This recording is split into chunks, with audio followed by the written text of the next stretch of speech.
네, 오늘 주신 하나님의 말씀 같이 보겠습니다. 오늘 주신 하나님의 말씀은 창세기 12장 1절에서 9절 말씀입니다. Today's vision message, Genesis chapter 12, verse 1 through 9. 우리 한 절씩 같이 교독합니다. 여호와께서 아브라함에게 이르시되 너는 너희 고향과 친척과 아버지의 집을 떠나 내가 내게 보여줄 땅으로 가라. 내가 너로 큰 민족을 이루고 내게 복을 주어 내 이름을 장대하게 하리니 너는 복이 될지니라. 너를 축복하는 자에게는 내가 복을 내리고 너를 저주하는 자에게는 내가 저주하리니 땅의 모든 족속이 너로 말미암아 복을 얻을 것이라 하신지라. 이에 아브라함이 여호와의 말씀을 따라갔고 롯도 그와 함께 갔으며 아브라함이 하란을 떠날 때에 75세였더라.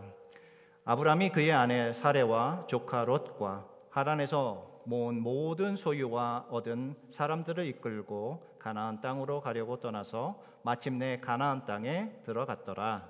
아브라함이 그 땅을 지나 세겜 땅 모래 상수리 나무에 이르니 그때에 가나안 사람이 그 땅에 거주하였더라. 여호와께서 아브라함에게 나타나 이르시되 내가 이 땅을 내 자손에게 주리라 하신지라. 자기에게 나타나신 여호와께 그가 그곳에서 제단을 쌓고 거기서 베델 동쪽 산으로 옮겨 장막을 치니 서쪽은 베델이요 동쪽은 아이라. 그가 그곳에서 여호와께 제단을 쌓고 여호와의 이름을 부르더니 점점 남방으로 옮겨갔더라. 아멘. 아브라함 하면 무슨 생각이 나십니까? 아브라함 하면 우리는 처음부터 누구든지 물어보면 보통은 믿음의 조상입니다 이렇게 대답을 할 것입니다. 창세기 12장은 바로 믿음의 조상 아브라함에 대한 이야기입니다. 아브라함이 아버지 테라의 집을 떠나서 가나안에 정착하는 과정을 기록하고 있습니다. 사실 아브라함의 이야기는 창세기 11장 27절에서부터 시작이 되고 있습니다.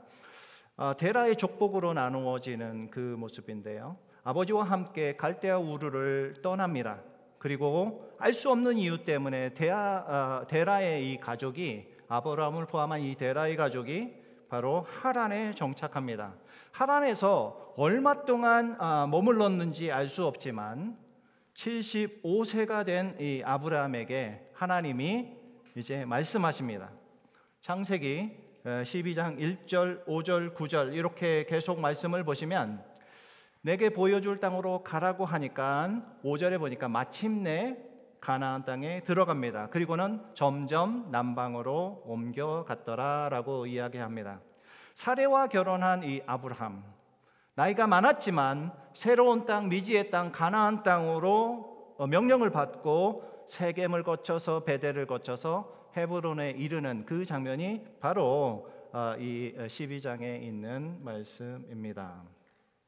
창세기 12장을 잠깐 우리가 구조를 좀 설명을 하고 먼저 나가면 좋겠습니다. 우리가 읽고 있는 1절에서 9절 말씀까지는 가나안으로 향하고 있다라는 말씀을 드렸습니다. 그런데 이 가나안 땅에 가뭄이 듭니다. 그래서 10장에서부터 20장까지는 이집트로 가는 장면들이 소개되고 있습니다. 그러면 1절에서 9절까지 나와 있는 이 내용들은 또 두 군데로 나눌 수가 있는데요.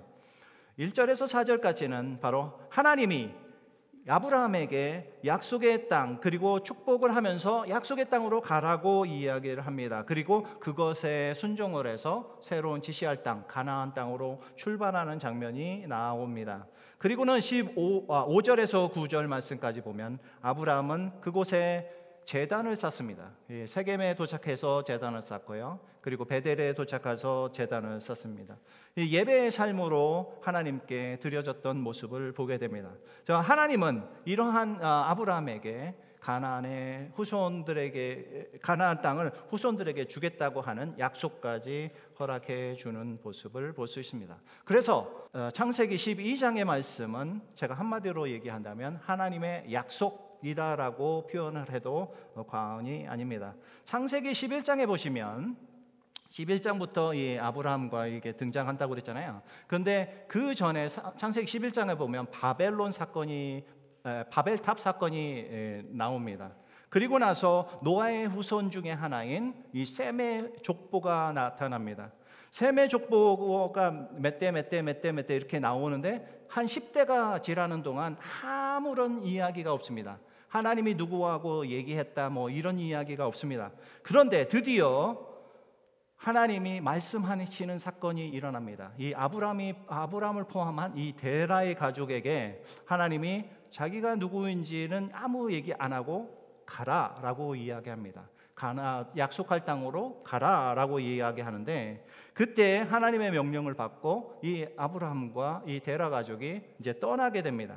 떠나는데 그 하나님에 대해서 어떤 형태인지 어떤 의미인지 아무것도 알 수 없지만 그냥 명령에 따라서 따랐다는 사실을 우리는 알게 됩니다. 그런데 사도행전을 보니까 어떤 말씀이 나오냐면 사도행전 7장 2절에서 3절 말씀입니다. 우리 한번 같이 읽어보도록 하겠습니다. 시작. 스데반이 이르되 여러분 부형들이여 들으소서. 우리 조상 아브라함이 하란에 있기 전 메소포타미아에 있을 때에 영광의 하나님이 그에게 보여 이르시되 내 고향과 친척을 떠나 내게 보일 땅으로 가라 하시니. 여기 보면 하란이라는 동네 전에 메소포타미아라는 곳이 나옵니다. 이 메소포타미아라는 곳은 그 당시에 이제 수메르 문명이 한참 발달했던 그 당시에 우르라는 동네입니다.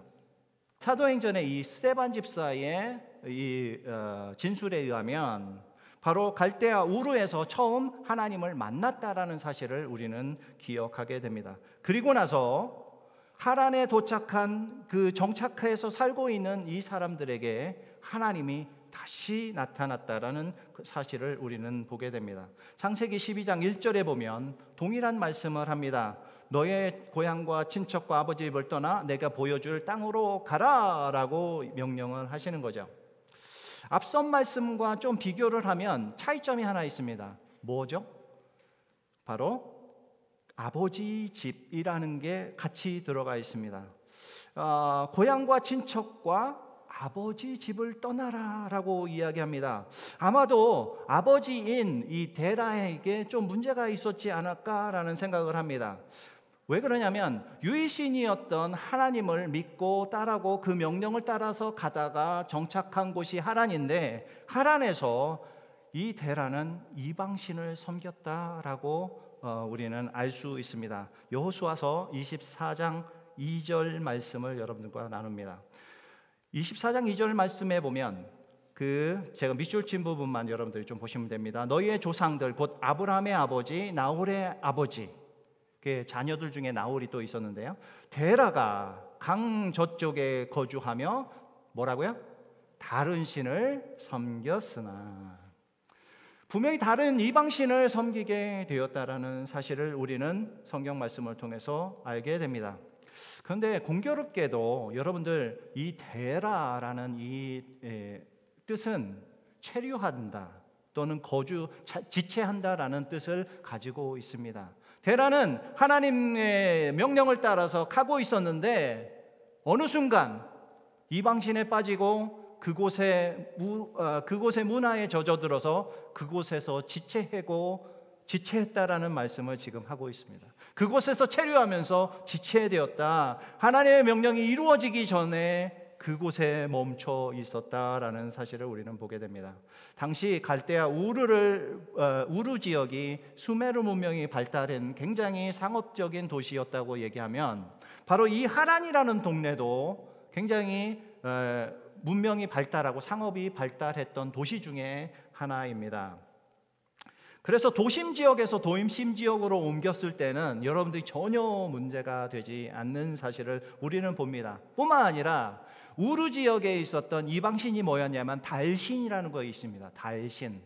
그것이 바로 하란 지역에서도 달신을 섬겼던 그 문화가 있었기 때문에 그 문화적인 어떤 공통점 때문에 이 아버지인 데라는 지체하고 말았던 것입니다. 주저할 수밖에 없었던 이 대라, 하나님께서는 다시 한번 말씀으로 다가옵니다. 특별히 누구에게 주셨냐면 이 아브라함에게 이야기했다라는 사실을 알 수 있습니다.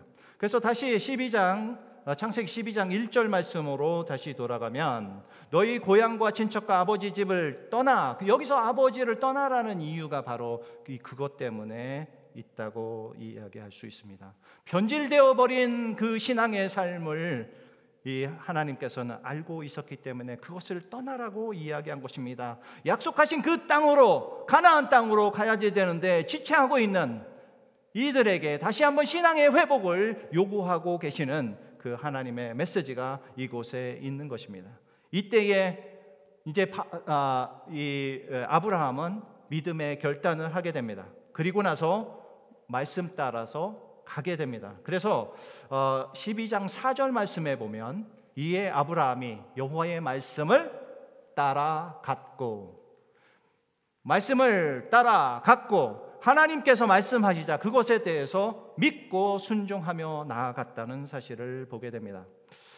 이미 갈대아 우르 지역을 떠났던 이 아브라함, 그때 불렀던 그 하나님께서 다시 한번 말씀을 하시는데 그 말씀에 순종하고 나아갔다라는 것입니다. 창세기 15장 7절 말씀에 보면 이렇게 그래서 기록하고 있습니다. 그에게 이르시되, 아브라함에게 이르시되, 나는 이 땅을 내게 주어 소유를 삼게 하려고 너를 갈대아의 우르에서 이끌어낸 여호와라, 이렇게 얘기한 것입니다. 하란에서 불렀지만 하란에서는 두 번째 부름이 있은 것이고 원래는 우르에서 시작되었던 그 말씀이라는 사실을 이야기합니다. 하나님은 이방을 섬길 수밖에 없었던 이 아버지를 포함한 모든 가족들에게 다시 명령을 하시는 거예요. 모든 것을 버리고 바로 하나님이 약속하신 보여줄 그 땅으로 가라라고 이야기를 하고 있는 것입니다. 사실은 고대 메소포타미아에 있었던 그 문화는 어떤 문화였습니까? 바로 북의 사회입니다. 우리도 아버지의 영향력이 굉장히 크잖아요. 그런데 아버지를 떠나라고 이야기하고 있는 것입니다. 가족의 풍습조차도 버려야지 되는 것이 어떤 경우에는 우리에게 필요하다는 사실입니다. 신앙을 저버릴 수밖에 없는 그런 상황 속에서는 우리가 가족의 풍습도 버릴 수밖에 없었다는 사실에 우리는 굉장히 아픔이 있습니다. 하나님은 떠나라고 하시고 그냥 떠나라고만 하시지 않고 약속하시고 명령까지 하십니다. 어떤 명령인지 한번 같이 보도록 하겠습니다. 12장 2절 말씀 우리 같이 읽어보도록 하겠습니다. 시작. 내가 너로 큰 민족을 이루고 내게 복을 주어 내 이름을 창대하게 하리니 너는 복이 될지라. 여기 보면 세 가지 약속이 있습니다. 큰 민족을 이루게 되겠다, 복을 주겠다, 그리고 내 이름을 창대하게 하겠다라고 이렇게 이야기합니다. 이것은 어쩌면 그 앞으로 있을 것에 대한 어떤 전제 조건과도 같다고 생각을 합니다. 그런데 이 말씀은 앞으로 창세기의 전체를 이루고 있는 주제와 같기도 합니다. 그런데 여기서 우리가 잘 이루어지지 않을 것 같은 약속이 하나가 있습니다. 무엇이냐면 너로 큰 민족을 이루게 하겠다, 이런 말씀입니다. 왜냐하면 이 사례가 아직은 아기를 가지지 못했고요, 임신을 하지 못하는 상태이기 때문입니다. 그런데 약속의 그 하나님이 약속의 주체로서 무엇을 얘기하냐면 내가 이루겠다라는 이야기를 하십니다. 여기 보면 제가 파란 글거로 이렇게 하이라이트 해놨죠. 내가 하리니, 이 모든 약속의 주체는 바로 하나님입니다. 하나님께서 우리의 인생을 인도하시겠다라고 하는 약속입니다. 이 세 가지 약속 중에서 이루어질 수 없는 이것을 포함해서 말입니다. 큰 민족을 이루겠다. 창세기 11장 30절 말씀을 보면 사례는 임신하지 못함으로 자식이 없었다라고 이야기합니다. 임신도 하지 못하고 자식도 없는데 어떻게 큰 민족을 이루겠냐라는 것입니다. 어떻게 큰 민족을 이룰 수 있습니까? 하란을 떠나는 이 아브라함의 나이만 따져봐도 그렇습니다. 75세입니다. 아브라함의 나이가 75세이니까 다시 아기를 가질 수 있는 나이가 불가능합니다. 민족을 이룬다는 이 약속은 어쩌면 불가능해 보입니다. 보이지 않는 것들, 이룰 수 없는 어떤 경우의 수가 없다고라고 우리가 판단하게 됐을 때 하나님은 역사하는 줄 믿습니다. 하나님께서 말씀 따라 가라고 얘기하고 있는 것입니다. 그런데 우리 아브라함은 어땠습니까? 그렇게 갔다라는 거죠. 창세기 17장 5절 말씀을 보면 이런 말씀이 있습니다. 이제후로는 내 이름을 아브라함이라고 하지 않고 아브라함이라고 하라. 뿐만 아니라 사라에게도 동일한 말씀을 하십니다. 17장 15절 말씀을 보면 더 이상 사레라고 하지 말고 사라라고 하라라고 이야기합니다. 이 단어의 뜻을 보면은 그냥 아브람은 그냥 높은 아버지, 존귀한 아버지라는 뜻에서 이제 민족의 아버지라고 합니다. 여러 민족의 아버지라고 이야기를 합니다. 사라도 마찬가지입니다. 사라는 원래 공주였습니다. 그리고 한 어머니 정도, 여주인 정도입니다. 그런데 사라라고 했을 때 여러 민족의 어머니가 됩니다. 단순하게 공주의 모습에서 이제 여러 민족의 어머니로 바뀐 것입니다. 그런데 여기서 좀 중요한 단어가 또 하나 있습니다. 왜 사레에서 아브라함에서 아브라함으로 그리고 사레에서 사라라고 했을까? 그 안에는 히브리어 해라는 단어가 포함되어 있다라는 사실을 우리는 기억할 필요가 있습니다. 이 해라는 단어는 무슨 뜻이냐면 숨구멍 또는 생명, 소망이라는 뜻을 가지고 있습니다. 무슨 말입니까? 하나님이 이렇게 계명한 이유에 대해서 지금 설명하고 있는 것입니다. 모든 사람에게 생명과 소망이 되어주는 그 이름으로 바꾸어 주었다라는 것입니다. 아브라함의 축복은 그것도 한 개인, 한 가족의 축복이 아니라 모든 민족, 여러 민족의 축복의 그 근원으로서의 그 축복을 보편적인 축복으로 지금 설명을 하고 있는 것입니다. 그러면서 다시 창세기 12장 2절 말씀을 보면 마지막 부분에 이렇게 기록하고 있습니다. 너는 복이 될지라. 너는 복이 될지라. 이 말씀은 뭐냐면요, 우리 이제 조금 더 부드럽게 돼 있긴 하지만 너는 복이 되라 라고 이야기를 하는 것이에요. 이 히브리어로 베웨 베라카 이런 뜻을 가지고 있는데요, 이거는 하나님께서 아브라함에게 하는 명령입니다. 명령, 복이 되라 라고 하는 명령입니다. 자, 창세기 12장 3절 말씀에 보면 이 복에 대한 말씀을 설명을 하고 있습니다. 뭐라고 설명하냐면 너를 축복된 자에게 내가 복을 주겠다, 그리고 너를 저주하는 자에게 내가 저주하겠다라고 이야기를 합니다. 뿐만 아니라 모든 민족이, 땅에 있는 모든 민족이 너로 말미암아 복을 얻게 된다라고 이야기합니다. 아브라함 때문에 모든 사람이 복을 받게 된다라고 이야기합니다. 어떤 복과 저주의 시발점이 바로 이 아브라함에게 있다라는 겁니다.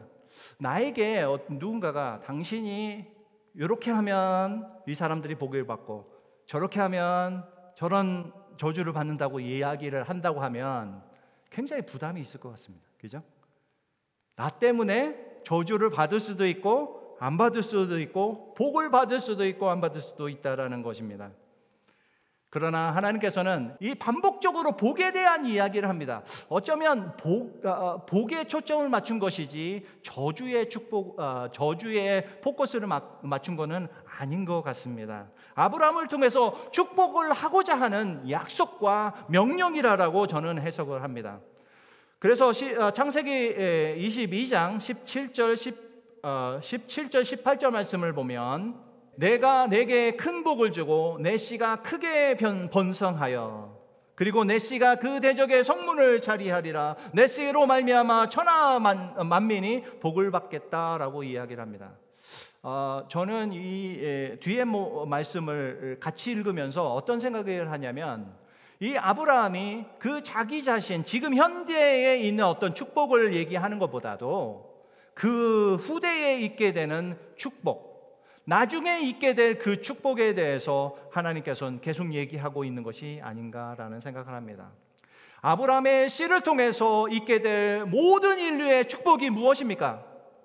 저는 예수 그리스도의 축복이라고 생각합니다. 메시아를 통해서, 예수 그리스도 메시아를 통해서 구속자적인 축복을 우리에게 허락하시기 위해서 이미 이 아브라함에게서 벌써 그 축복을 명령하시고 그 축복을 약속하셨다라고 믿습니다.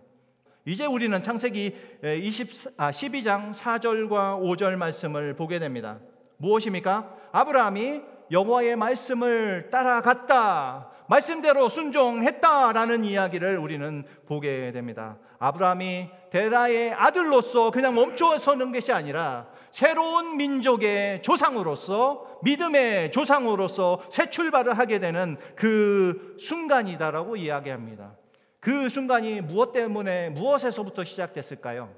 바로 말씀에 순종함에서 시작됐다고 믿습니다. 복이 되라라고 하는 이 완성을 이루기 위해서는 무엇이 필요하느냐? 하나님의 말씀을 기억하고 하나님의 말씀에 순종할 때 바로 이것이 이루어지는 것입니다. 그래서 5절 말씀에는 뭐라고 이야기합니까? 마침내 가나안 땅에 들어갔더라.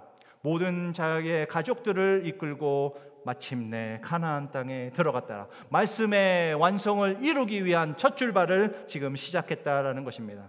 사실은 이것은 오늘 우리에게도 주는 동일한 도전이라고 믿습니다. 하나님은 우리에게 계속적으로 도전을 하십니다.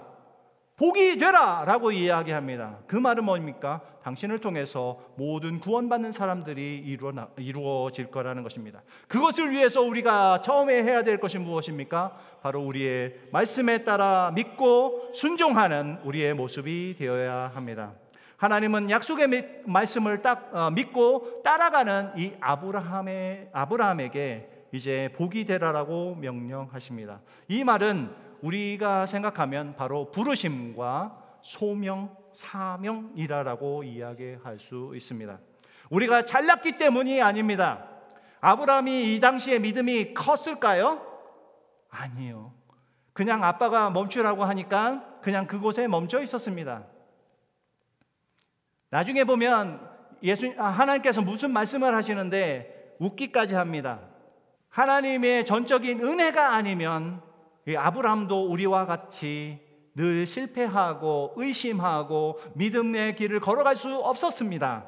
그럼에도 불구하고 하나님은 부르십니다. 그리고 우리에게 사명을 맡기십니다. 하나님은 아브라함을 부르셨듯이 우리를 부르고 있다고 믿습니다. 복이 되라라고 또 명령하십니다. 복의 근원이 되는 어떤 근거가 있다면 바로 우리는 순종하며 살아가는 것입니다. 우리의 할 일이 있습니다. 하나님을 믿고 하나님의 말씀을 듣고 믿고 순종하는 그런 모습이 우리에게 있어야 됩니다. 말씀을 따라가다가 때로는 유혹이 올 수 있습니다. 세상에 안주할 수 있는 그런 조건들이 만들어질지도 모릅니다. 그리고 믿지 못할 어떤 상황들이 우리에게 있을지 모릅니다. 이것을 이겨내고요, 이거 말씀을 순종하고 복이 되는 축복이 저와 여러분에게 있기를 주의 이름으로 축복합니다. 아멘. 같이 기도하겠습니다. 하나님, 참으로 감사를 드립니다. 오늘 데라의 아들 아브라함의 이야기를 통해서 한 가족을 선택하셔서 믿음의 조상으로 선택하시는 그 이야기를 듣게 하셔서 감사드립니다.